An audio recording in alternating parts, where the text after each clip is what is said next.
இந்த வீடியோவில் நம்ம பார்க்க போகிற சம் ஏரியா சம்மந்தப்பட்டது. ஏரியா எப்பயுமே சைடோட அளவு கொடுத்துட்டு ஏரியா கேட்பாங்க. ஆனால் இப்போ இந்த போர்டில் நான் அந்த ஷோ பண்ணுற சம் வந்து ஏரியா கொடுத்துருவாங்க. ஏரியா கொடுத்துட்டு அந்த சைடோட அளவு என்னன்னு கேட்குறாங்க. இப்போ சம் என்னென்னா, find the side of a cube whose surface area is 600 centimetre square. அதாவது ஒரு கியூப் எடுத்துங்க,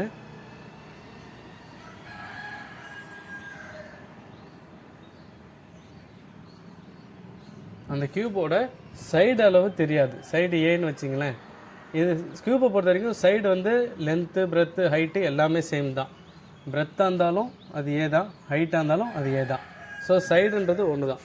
கியூபோட total surface area, total surface area of cube formula எடுத்திங்கன்னா 6a² அப்படின்னா, ஒரு கியூப்னு எடுத்துக்கிட்டால் 6 பக்கம் இருக்கும். இப்போ ஃப்ரண்ட்டு பேக்குன்னு 2, சைடில் 2, மொத்தம் 4, மேலே டாப்பு பாட்டம் 2, மொத்தம் 6 பக்கம் இருக்கும். ஒரு பக்கத்துக்கு ஒரு ஸ்கொயர் இருக்குன்னு வைங்களேன். ஒரு ஸ்கொயரோட ஃபார்முலா என்ன? a*a² அப்போ 6 சைடு இருக்குது, அப்போ 6a². இப்போது கியூபுக்குன்னு எடுத்துக்கிட்டால் 6a², வெறும் ஸ்கொயருக்கு எடுத்துக்கிட்டால் a². ஓகேவா? இப்போது இது ஒரு கியூபோட டோட்டல் சர்ஃபேஸ் ஏரியா 6a². இப்போ இந்த 6a² வேல்யூ தான் கொடுத்துட்டாங்க, 600 சென்டிமீட்டர் ஸ்கொயர்னு கொடுத்துட்டாங்க. இப்போது இந்த ஒரு சைடோட அளவு ஏங்கிறது எவ்வளோன்னு கேட்குறாங்க. ஒன்றும் இல்லை, டிரான்ஸ்போர்ஷன் பண்ணுங்கள். 6 மல்டிபிளில் இருக்குது, அந்த பக்கம் போனால் டினாமினேட்டரில் போயிடும். அடிச்சிங்கன்னா 100 a² 100 square root both side. அப்போ 2 சைடும் ஸ்கொயர் ரூட் எடுத்திங்கன்னா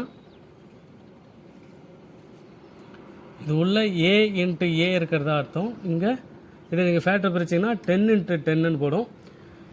100 தானே சார், நீங்கள் ஈஸியாக போட்டுட்டீங்க, நீங்கள் அப்படி சொல்லலாம். 100 இல்லை, எவ்வளோ நம்பர் கொடுத்தாலும் அதை போடுறதுக்கு ஒரு வழி இருக்குது. அது என்னென்னா, இந்த சம்ம முதல்ல முடிச்சிடுறேன். இப்போது 2 நம்பருக்கு ஸ்கொயர் ரூட் அப்படின்னா 2 நம்பருக்கு ஸ்கொயர் ரூட்குள்ளே இருந்தால் ஒரு நம்பரை வெளியில் எடுத்துக்கலாம்.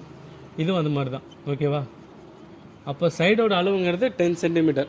இந்த சம்மில் நான் ஒரு சின்ன பேசிக் சொல்லிடுறேன். இப்போது இதில் இந்த 100 இருக்குது, இந்த 100க்கு பதிலாக நமக்கு வேறு ஏதோ ஒரு தெரியாத நம்பர் இருக்குது. இப்போ எக்ஸாம்பிள் சொல்ல போனால் ஒரு 576 இருக்குதுன்னு வச்சிங்களேன். 576 இருக்குது, இது எதோட ஸ்கொயர்னு நமக்கு தெரியாது அப்படின்னு நம்ம நினச்சா ரொம்ப சிம்பிள். ப்ரைம் நம்பர்லாம் தெரியும் இல்லையா? 2, 3, 5, 7, 11, 13, 17, 19 அப்படியே போயிட்டே இருக்கும் இல்லையா? இப்போது முதல்ல 2ல் ஆரம்பிக்கணும். இந்த நம்பர் 2ஆல் டிவைட் ஆகுமா? அப்போ 2ஆல் டிவைட் பண்ணுங்கள். மறுபடியும் இதை 2ஆல் ஆகுமா? 2ஆலே டிவைட் பண்ணுங்கள்.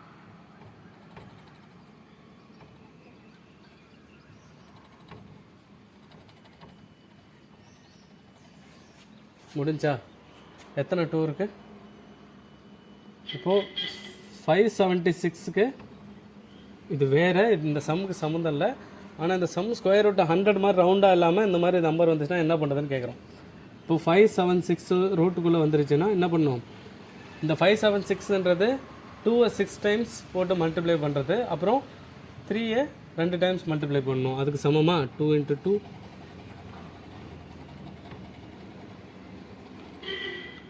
2 நம்பருக்கு ஒரு நம்பர் ஸ்கொயர் ரூட்டை பொறுத்த வரைக்கும் வெளியில் வருமா? அப்போது 2 2க்கு ஒரு 2 வெளியில் வந்துடும், 2 2க்கு ஒரு 2, இன்னொரு 2 2க்கு ஒரு 2, இன்னொரு 3க்கு 1. இது எல்லாத்தையும் மல்டிப்ளை பண்ணுங்கள். 2 2s are 4, 4 2s are 8, 8 3s are 24. அதாவது 576ன்றது 24ஓட ஸ்கொயர்.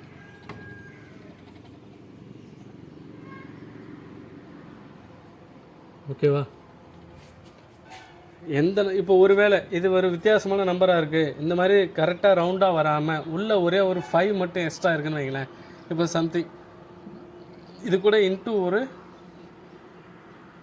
5ன்னு ஒன்று வந்துருச்சு. அது 576 நம்பராக இல்லாமல் வேறு ஒரு நம்பராக இருந்துச்சுன்னா, இப்போ இந்த இடத்துல நம்ம முடிகிற அந்த நம்ம ஃபேக்டர் பிரித்ததுக்கப்புறம் வந்தாலே எக்ஸ்ட்ரா ஒரு 5 இருக்குதுன்னு வச்சுக்கேன். ஒன்றும் பிரச்சனை இல்லை, 24 வெளியில் வந்துடும், அந்த 5 ரூட்டு மட்டும் உள்ளே இருக்கும். அவ்வளோதான், 24√5 அப்படின்னு முடிப்போம். அதாவது 24√5. எதெல்லாம் வெளியில் எடுக்க முடியுமோ எடுத்துகிட்டு, வெளியில் எடுக்க முடியாத உள்ள பேலன்ஸ் வச்சுட்டு ஆன்சரே 24√5ன்னு எழுத வேண்டியதான். ஓகேவா? இப்போ இந்த சம்மை பொறுத்த வரைக்கும் ஒரு ஓவரால் மறுபடியும் ரிட்டர்ன் கிளான்ஸ் சொல்லிடுறேன். இந்த ஃபேக்டர் பிரிக்கிறது ஒரு முறை பார்த்துங்க. இந்த சம் ரொம்ப சின்ன சம் தான். ஃபஸ்ட்லேயே புரிஞ்சிச்சுன்னா அடுத்த வீடியோக்கு போயிட்டே இருங்க. ஒரு க்யூப் கொடுத்துட்டாங்க, க்யூபோட டோட்டல் சர்ஃபேஸ் ஏரியா கொடுத்துட்றாங்க. ஸோ சைடு கேட்குறாங்க. க்யூபோட total surface area formula 6a². அதுக்கோட ஏரியா வேல்யூவே கொடுத்ததுனால 6a² = 600. டிரான்ஸ்போர்ஷன் பண்ணுறோம், சிம்பிளிஃபை பண்ணுறோம். ஸ்கொயர் ரூட்டு 2 சைடும் எடுத்து ஏவோட வேல்யூ, அதாவது சைடோட வேல்யூ கண்டுபிடிச்சிடுறோம். சென்டிமீட்டரில் அவங்க கொடுத்துருக்காங்க, சென்டிமீட்டர் ஸ்கொயரில். அப்போ கிடைக்கிற சைடோட வேல்யூ சென்டிமீட்டர் தான். அவ்வளோதான் இந்த கொஸ்டின்.